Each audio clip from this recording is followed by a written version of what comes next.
Amigos de P1, bienvenidos al mes de febrero, al segundo mes de esta temporada 2021 y el segundo mes de la edición XL de P1 que hemos comenzado este año junto a Mauro Feito, extendiendo a 40 minutos la duración aproximada de cada uno de los capítulos. Como prometimos la semana pasada, después de ver el resumen de Esteban Guerrieri de su temporada 2020 en WTCR, en el Mundial de Turismo, y prometiéndoles que también tendremos un resumen similar, pero no de la temporada, sino de sus 2 años como piloto Honda del Bebo Girolami, pronto, en algunas semanas más, empezamos con una saga muy pedida por muchos y que también tenía una relación directa con algo que hemos vivido hace muy poco, que fue la historia de Walter Hernández. Se trata de la historia de Henry Martin, este piloto sanjuanino que con 12 años nada más se subió a un karting y corrió durante 40 años consecutivos, desde 1978 hasta el 2018, cuando se retiró oficialmente de las competiciones. Pasó del karting por todas las categorías argentinas e incluso de la Fórmula 3 sudamericana hasta llegar al karting nuevamente y darse el gusto de correr un mundial, más de un mundial en realidad, pero el primero, que era su gran deuda pendiente, hacer la pole nada menos. La historia es tan larga que va a llevarnos 3 partes, como hacemos habitualmente con la mayoría de los pilotos de los que recreamos sus antecedentes, su historial, pero además tendrá más adelante otra historia, que es la del karting mismo, en su regreso, cuando corrió el Mundial en Rotax, con aquella pole en Portugal de la que hacíamos mención. Pero eso será más adelante, cuando volvamos sobre los pasos de la vida de Henry Martin y del karting. Empezaremos con la historia de este piloto sanjuanino, contando cómo era su familia, por qué se llama Henry, cómo fueron sus primeros pasos en karting allá en Cuyo, la relación con Ayrton Senna, que no fue solamente de una carrera, sino fue de 3 carreras, con el piloto brasileño, y una relación que incluso trascendió lo deportivo y pasó a lo humano, y que perduró durante mucho tiempo también. Después, por supuesto, los caminos se van dividiendo y hasta ahí llegaremos, hasta la división de los caminos. En esta primera etapa, la historia de Henry Martin en el karting completa, hasta que después del sudamericano del 80, en Uruguay, en el que termina subcampeón de Ayrton Senna, empiezan a tomar caminos distintos y el argentino, el sanjuanino, queda corriendo algunos años más en karting para después sí pasar al automovilismo de fórmula, pero eso será la semana próxima. Sin embargo, lo que queremos contarles, y la hago más corta porque es tan largo el programa que si no esta introducción va a llevar demasiado tiempo, es que presten atención a ciertos detalles de esta historia. Es probablemente la historia común a muchos pilotos, algunos que no llegaron a la cima, como sí fue el caso de Henry Martin, y otros que sí lo han logrado, que llegaron mucho más rápido incluso a nivel internacional. Henry tuvo en el 97 recién su campeonato argentino en TC2000 y será por supuesto un capítulo especial, el tercero de esta saga. Pero la frustración de tantos argentinos de no poder llegar a un mundial está a nivel internacional, está reflejada en esta historia del sanjuanino. Una familia tuerca, un padre preparador y fanático de su hijo, pero además dedicado a él, que podría incluso asemejarse a una historia similar a la de Alberto Canapino y Agustín Canapino en esta era moderna. Sin más preámbulos, disfruten cada instante de esta historia contada en primera persona por Henry Martin.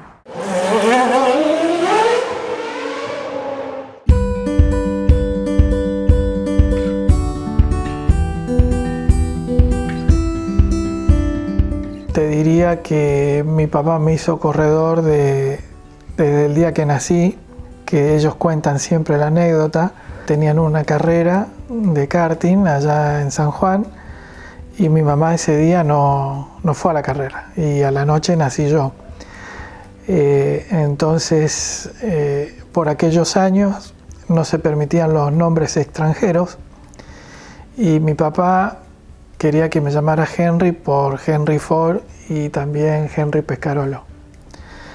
Entonces dieron vuelta por varios registros civiles en San Juan y obviamente no, hasta que había una señora conocida de uno de los pilotos que mi papá le hacía el karting, que digamos aceptó ponerme Henry y por eso tengo los 3 nombres, Rubén porque le gustaba, Antonio por tradición familiar, mi papá, mi abuelo, todo, y Henry que era el nombre que mi viejo quería. Así que yo creo que, digamos, mi papá volcó desde el minuto 0 en mí las ganas de correr. Yo siempre anduve entre las motos y los karting en mi casa, porque mi papá fuera de hora él por hobby era preparador de motos y de karting. De hecho, con algún tipo de karting en el inicio, usaban el motor un domingo para correr en el karting y al otro fin de semana el motor se lo ponían y corrían en moto. Y bueno, al principio no tenía un gran interés, íbamos a las carreras, siempre, era un poco un estilo de vida ir a las carreras, pero la primera vez me subí a los 10, 11 años, anduve poquito y tuve mucho miedo y la vibración realmente me asustó. Pasa el tiempo y construyen en San Juan un motor para karting. El motor era un derivado de un motor de moto que lo hacía Pedro Abón, también un preparador muy reconocido de San Juan, pero era un motor de moto. Entonces le propone a mi papá utilizar el cabezal del motor de moto, que era refrigerado a agua, y hacer un motor de karting. Para mí, y buscando, fue el primer motor directo de karting refrigerado a agua en el mundo, año 78. Hoy, recordando ese motor y viendo las soluciones técnicas a lo que es hoy un motor refrigerado a agua, digo, mira qué fácil era, pero bueno, en ese momento, por ejemplo, la bomba de agua del motor la giraba el mismo cigüeñal del lado del encendido, tenía una tapa y ahí giraba la bomba de agua. Entonces eso también le hacía perder potencia. Hoy un karting tiene la bombita que la gira el eje y no hay pérdida de potencia. Y otra de las características que tenía, como el motor era un derivado del cilindro de moto, lo habían puesto de forma tal que el escape salía para adelante. Entonces el escape hacía una curva, pasaba por atrás del encendido, por al lado de la butaca que calentaba todo, y después tenía la cola del escape normal. Y bueno, empezamos a probar. Yo era muy livianito, tenía 12 años, no había pegado el estirón. Me ponían un almohadón para que llegara a los pedales. Y claro, pesaría 45 kilos. Entonces, la anécdota que cuando giro por primera vez en el kartódromo de Sonda, yo tenía mucho susto. Entonces iba despacito, el karting tironeaba, el pie me hacía así. Y siempre en el Sonda, hasta el día de hoy, por la explotación minera que hay de los cerros, siempre está lleno de polvo. Entonces no había actividad en el kartódromo. Cada vez que íbamos había mucha tierra, entonces como era una salida familiar, nos íbamos todo el domingo. Entonces mis hermanas colaboraban barriendo la pista antes de empezar a girar con el karting. Entonces la anécdota es que mi hermana Nancy me revolvió con una escoba diciendo, dale, acelera o bajate, ¿viste? Porque era muy despacito lo que andaba. Y bueno, empiezo a acelerar y por la relación de peso-potencia, si bien el motor todavía no tenía la performance que tenían los motores italianos, yo era muy livianito, así que terminaba en el promedio andando parecido a lo que hacían los pilotos de mi papá, que ya eran los hermanos Rodríguez, Iranzo, que eran muchachos de 30, 35 años.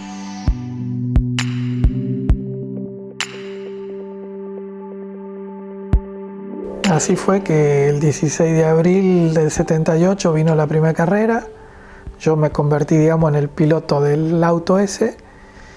Y hoy lo miro, lo pienso, y era una locura porque yo no tenía la butaca a mi medida, era el karting de un adulto con un almohadón puesto para llegar a los pedales.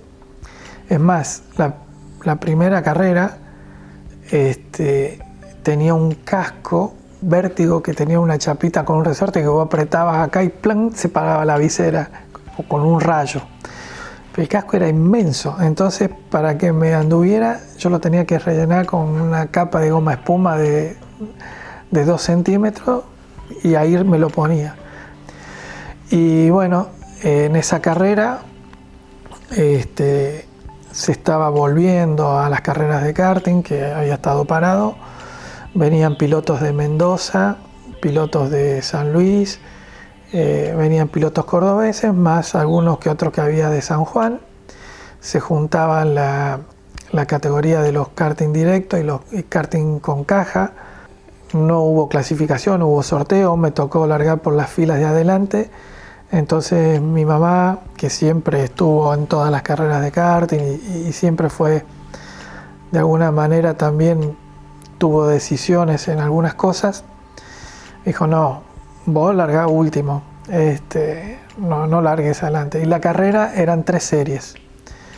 Bueno, largamos, último la primera, pasó todo bien, pasó el susto de la primera largada, me acomodé más adelante, largué la segunda y bueno, y en la tercera serie venía tercero atrás de los cordobeses, de Blanco y de Romagnoli, y por aquellos años los pianitos no existían. El autódromo grande tenía las gomas enterradas y bueno, en una de las partes el auto se me corre, le toco el interno y vuelco. Bueno, ¿qué pasó? Nada, justo delante de mis hermanas, el público me da vuelta el karting, me sientan para seguir y yo estaba medio atontado y con el casco que me quedaba grande me pegué y me lastimé la boca, me salía sangre y ahí una de mis hermanas me bajó y se acabó la carrera. Ese fue mi debut.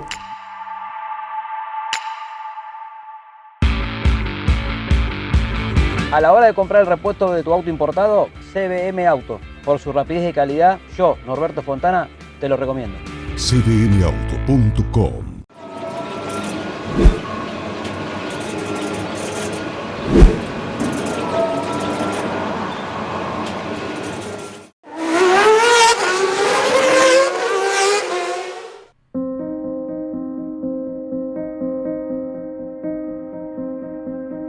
Después ese auto, que no era mío, ese karting de refrigerado de agua, pasó para otro piloto. Bueno, ahí mi padre me compra otro auto usado, empiezo a correr con eso. Y ahí a la 5ª carrera gano en San Juan. Así que bueno, ya empiezo a andar bien. Aparte mi papá siempre se dedicó mucho para cuando lo hacía para los demás. Imagínate cuando lo empezó a hacer para mí. Junto a Ítalo Zuccotti, un amigo inseparable, me fueron enseñando y yo lo miro a la distancia y digo qué clara que la tenían. Ellos decían: no sirve que vos andes perfecto en el Sonda y que andes 10.000 vueltas acá. Entonces un día llegábamos y me decían: gira al revés, como no había nadie. Entonces, bueno, ese día tocaba entrenar al revés y es muy difícil andar en una pista que está diseñada para andar de una forma porque queda todo al revés. Las curvas empiezan abiertas, terminan cerradas. Y bueno, y me fueron forjando. Por ejemplo, ellos me daban la orden de que yo tenía que frenar donde estaba el bidón de nafta. Entonces yo salía, ponían el bidón en donde frenaba la primera vez. Mientras estaba haciendo la vuelta, me corría, hasta que llegó un momento que me salía de la pista porque ya era imposible. Pero al fin del día, la mejora en la distancia de frenado era abismal. O por ejemplo, recuerdo, por aquellos años, aparecieron los primeros relojes digitales. Entonces, yo era una locura estar todo el día con el cronómetro. Y me acuerdo que iba al baño, cerraba los ojos y jugaba a tomarme tiempo en el Sonda. Y claro, una vuelta, 2 vueltas, siempre con los ojos cerrados. Después lo miraba y hacía los tiempos reales. Pasaron, no sé, 30, 35 años fui a los institutos estos de mentality y todo, y eso hoy es parte de un entrenamiento mental que hacen los corredores o los deportistas de alto nivel.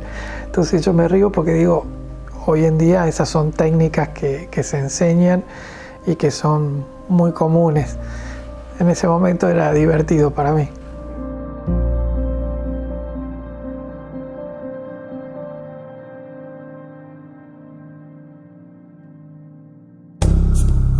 Y ahora viene un año bisagra, que es el año 79, se corren unas fechas del Cuyano y en abril del 79 se hace el 7º sudamericano en San Juan. Y en ese momento Peringa Cerdera, que fue un gran maestro que yo tuve y un gran ídolo, Peringa fue a mi juicio el mejor corredor de motos que tuvimos en la Argentina. Obviamente él no pudo ir a correr a Europa, pero digamos hasta la época pre-Porto, digamos, fue lo mejor que tuvimos. Y bueno, él usaba el número 58 y yo cuando me fueron a anotar en la primera carrera dije, ¿qué número? Y el 58.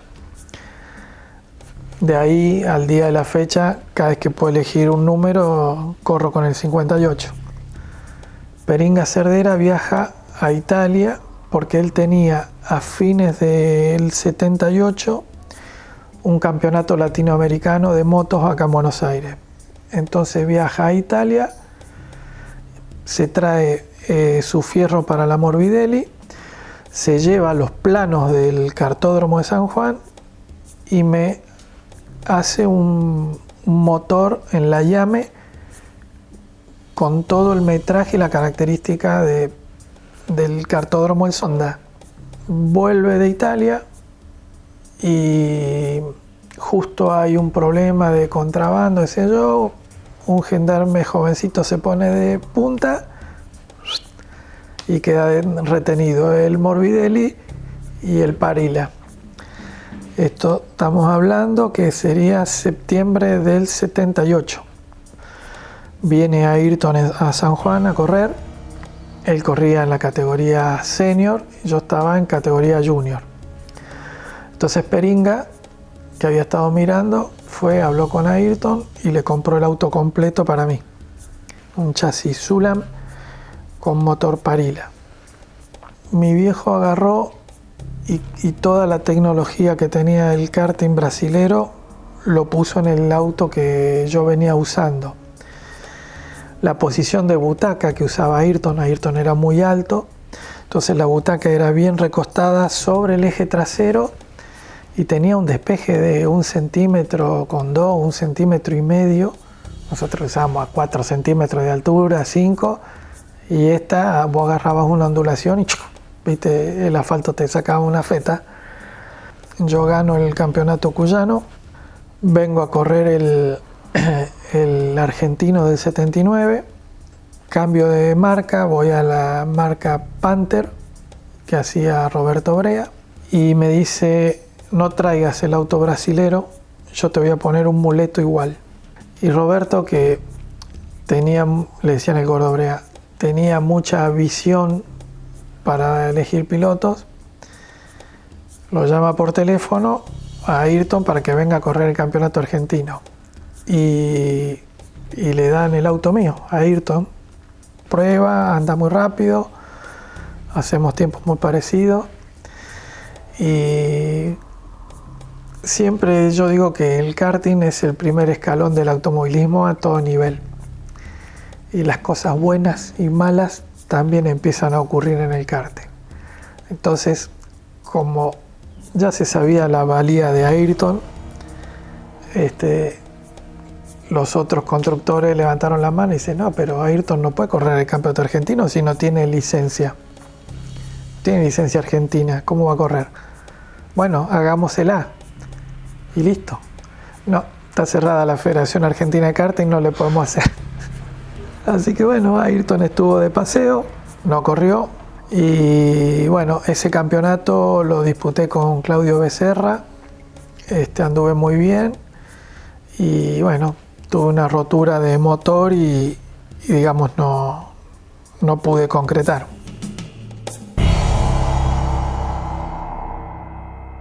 Arranca el año 80, yo corría en Cuyo y veníamos a correr el campeonato metropolitano. Yo era número recontrapuesto para ser el campeón de los juniors. Tenía 15 años. Y bueno, me llega un telegrama donde a partir de recepción de la misma, ascendido a categoría internacional. Nunca visto, a mitad de campeonato me ascienden de categoría. Generalmente eso es cuando vos terminás el año, te graduaste, sos primero, segundo, tercero o ya tenés mucho tiempo y haces el pedido, eventualmente evalúan y te pasan. A mí decretazo y debuto en un callejero en Santiago del Estero, corro esa carrera y llega, digamos, el motivo del por qué me habían ascendido y yo al principio renegaba y maldecía, y era que para el sudamericano del 80, que se iba a correr en Uruguay, me habían ascendido porque yo era parte o me tenían pensado para ser parte del equipo. Entonces, bueno, se arma el equipo argentino, yo vengo como campeón cuyano, estaba campeón cordobés, campeones argentinos, campeones metropolitanos, y se eligen 8 pilotos a criterio de ellos los mejores del momento.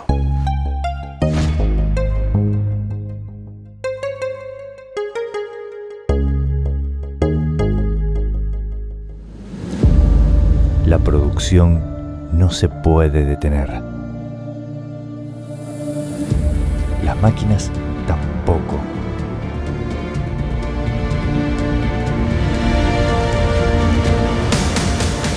Urbi, Ingeniería Industrial.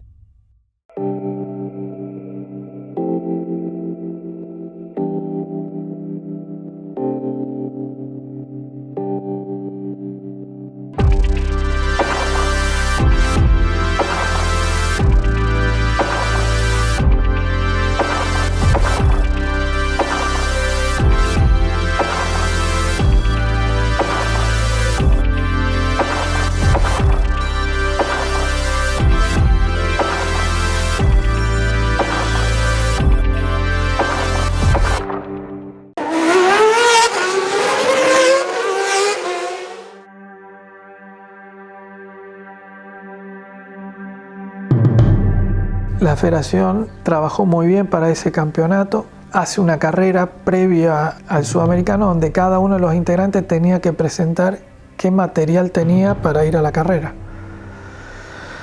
Y bueno, la aduana nos restituye este Parila y el motor sale para septiembre del 80. Y una característica de Pocho, mi viejo, que él siempre bautizaba los motores. A él siempre le ponía un nombre. Entonces fue denominado el Preso. Así que bueno, sale el Preso, vengo con mi chasis Panther, con mi chasis brasilero, con todos los motores, el Preso recién salido de la aduana, corremos una carrera entre las dos horquillas y acá ocurre un episodio que también tiene una relevancia en lo que fue el sudamericano. Alejandro Parodi, uno de los mejores kartistas que había y muy amigo, en la largada o en una maniobra que él hace, se pasa, me choca de atrás, pero a mí me agarra frenando bien, él hace un trompo y yo sigo en carrera. Y para que vean lo diferente que son las cosas, cuando termina la carrera, viene, me saluda y me dice: te tiré a partir, perdóname, fue sin querer, listo, no pasa nada, está todo bien. El ruso Flitter que estaba fabricando gomas para karting, fabrica gomas de compuesto de clasificar, bueno, una serie de variedad de gomas para todo el equipo argentino. Llegamos a Uruguay, yo mi Zulam no lo llevé, porque Brea me ponía un auto, o sea, yo era piloto oficial o era como semioficial, estaba dentro del gallinero, pero a media, digamos. Bueno, el asunto que Don Brea hace un negocio y vende el auto en Uruguay y me deja sin muleto. Queríamos matar. Y ahí Daniel Hansik, el hermano de María, que con el papá fabricaban los chasis Tiger, agarra y me da su auto muleto y me lo armo como auto de reserva. En aquellos años los campeonatos se corrían 3 finales. Elegías el mejor resultado de 2 y en el caso de empate definía el mejor puesto en la última final. Empezamos a probar, las gomas Flitters eran rápidas una vuelta, pero en 5 o 6 vueltas se degradaban, se rompían y no había manera de competirle a las Bridgestone. Bridgestone, en ese momento en la Argentina conocíamos el compuesto IAW, que era una goma dura. Ayrton venía de ser subcampeón del mundo. Prueba el auto mío, me dice, no, con estas gomas no puedes correr. Y aparecen las gomas estas de compuesto IBC, que eran un segundo más rápidas. Bueno, aparecieron gomas nuevas para todo el equipo, menos para el sanjuanino, obviamente. Entonces ahí Ayrton me da un carburador de guillotina.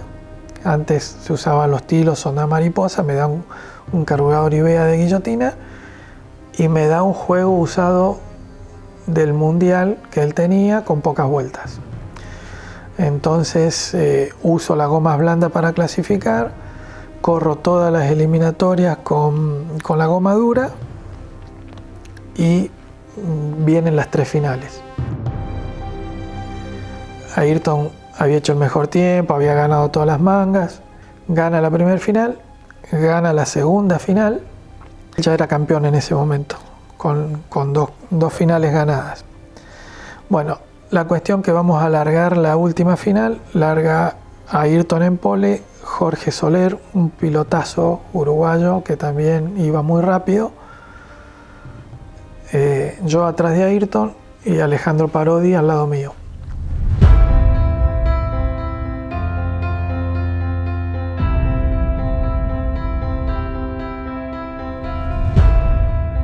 Largamos la carrera, Soler, el acelerante le pica en punta a Ayrton y antes de cerrar la primera vuelta, cuando estamos por salir a la recta principal, Soler le clava los frenos.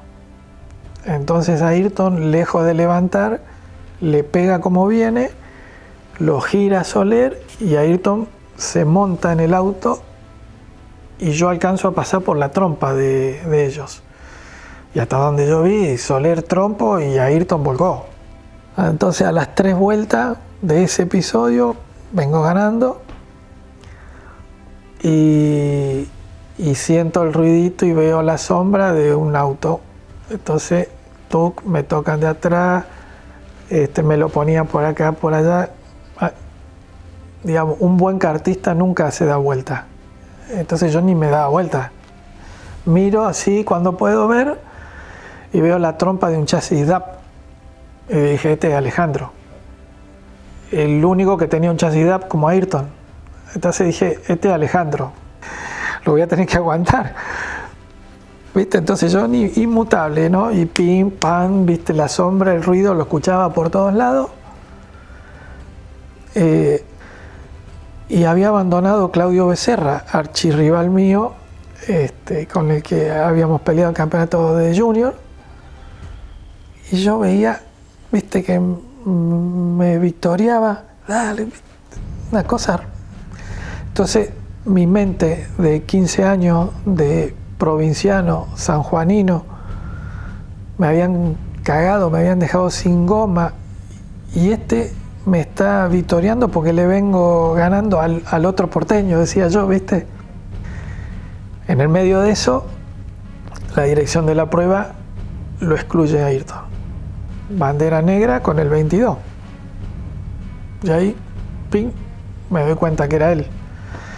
finalmente gano yo esa tercer final y fue memorable el discurso de Ayrton a la noche en la entrega de premio. Palabras más, palabras menos, él dijo que lo habían insultado, como que lo habían tratado como un delincuente porque lo habían excluido, que él no era responsable, que él no era un deportista sucio ni nada, que fue un toque que pasó. Si visitas Miami, no extrañes lo que dejas por unos días. Visita Las Acacias, el gourmet argentino. Productos argentinos y regionales. Las Acacias, un punto de encuentro en Doral. Encontranos en la 8200 Northwest y la 14 Street.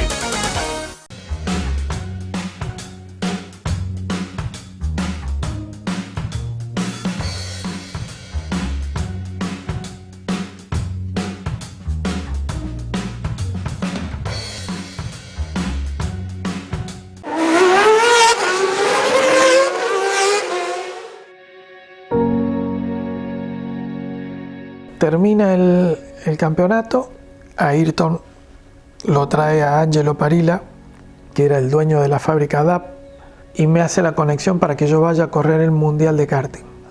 Como yo tengo 5 años menos que él, yo tenía la edad para correr con los chicos, entonces no iba a desentonar corriendo con los chicos. Y bueno, le piden una cantidad de dólares, en ese momento costaba...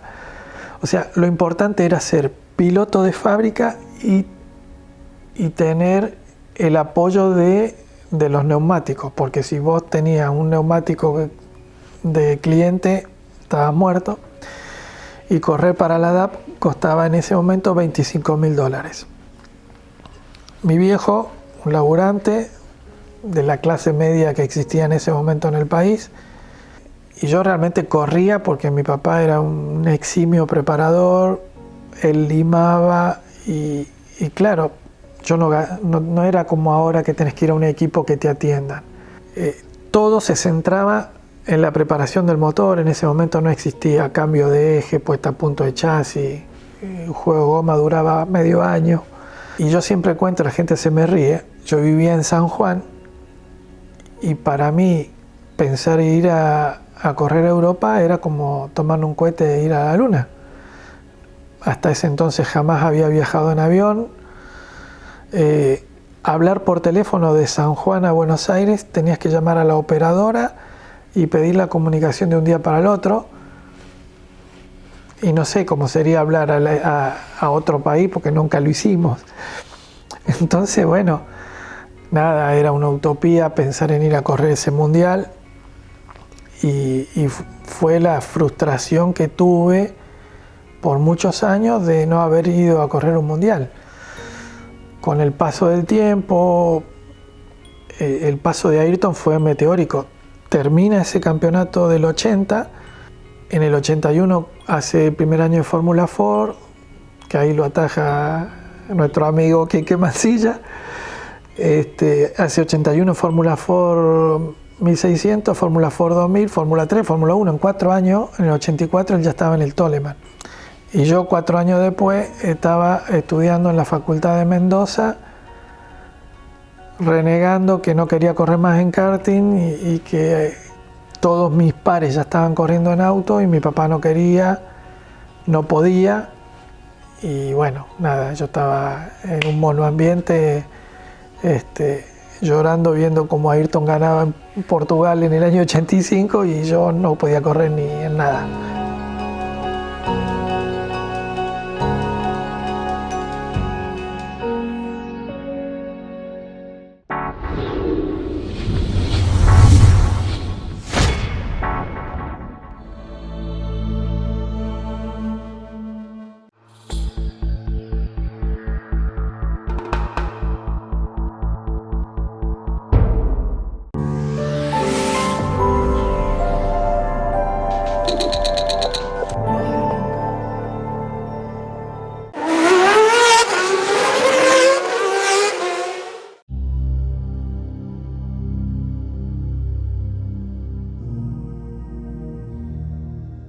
Y bueno, después de ese diálogo que tiene mi padre, que yo estaba también presente con D'Angelo Parilla y con Ayrton.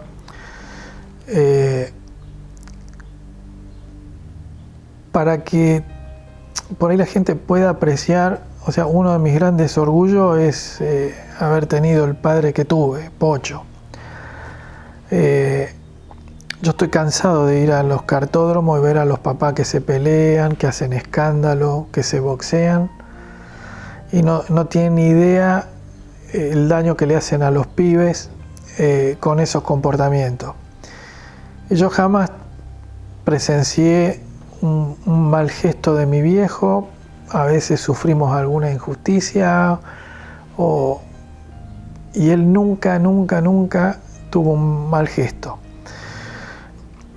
En la última final, cuando me empujan para arrancar, uno de los karting de la última fila lo atropella a Pocho. O no sé si fue nunca me enteré si fue en la primera o en la segunda. El asunto es que mi papá tenía el pie roto, el dedo gordo todo explotado y no dijo una sola palabra. Entonces, bueno, termina esta reunión y se van con Ayrton al garage donde Ayrton tenía las cosas y le dice a Ayrton, bueno, Pocho, quédate con un motor. Y mi viejo le dice, no tengo plata. No te preocupes, quédate con un motor y me lo vas pagando de alguna manera, como puedas me lo pagas. Pero te tenés que quedar con un motor. Y bueno, y le pone todo ahí. Y la anécdota que mi mamá la cuenta y se le corren las lágrimas a Isabel, le dice, elegílo vos. Entonces Ayrton agarra el motor, le mira el número y le dice Y bueno, ese es el famoso 33, bautizado 33 porque tiene el cárter, tiene grabado el número 33. Nos traemos ese motor y realmente era impresionante. El motor no hacía ruido, tiraba pocas vueltas. Tendría algo raro en los cárter o en la selección de materiales, pero por ejemplo tiraba 3-4 dientes más largo de corona que cualquier motor. O sea, tenía mucho torque de abajo, pero al tener 3 o 4 dientes más era interminable, tenía una velocidad. Y bueno, con ese motor en el verano del 81 se corre el campeonato argentino correspondiente al año 80 que no se había hecho y lo gano. Empato el primer puesto del campeonato panamericano en Chile del 82, que por el sistema de definición lo pierdo. Y bueno, hasta el día de hoy lo conservo el motor. El motor se utilizó hasta el año 85. Así que bueno, al día de hoy lo conservo a ese motor, que es la joya de la familia.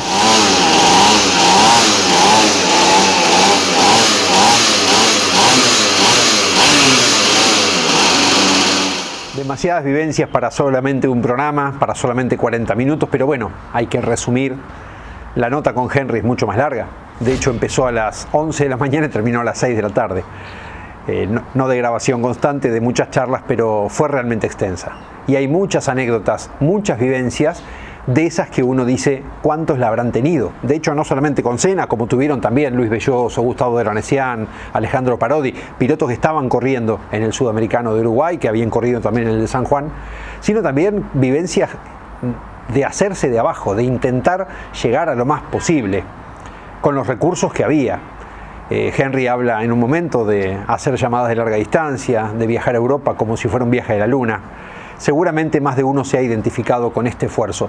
Y solamente ténganlo presente porque es la referencia para lo que vendrá después. La semana que viene empezaremos con su ingreso a los autos de fórmula, en la fórmula Renault Cuyana y después en la Nacional, y empezará ya a destacarse a nivel nacional en autos de carrera.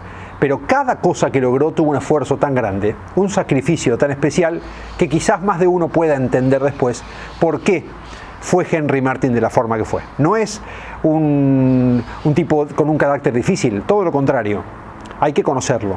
Es un piloto tímido y probablemente tenga tanta historia dentro y sobre sus hombros que muchas veces esa forma de ser no se pudo manifestar como algunos creen. Los esperamos la semana que viene aquí en P1 con la segunda parte de esta rica historia del sanjuanino Henry Martin.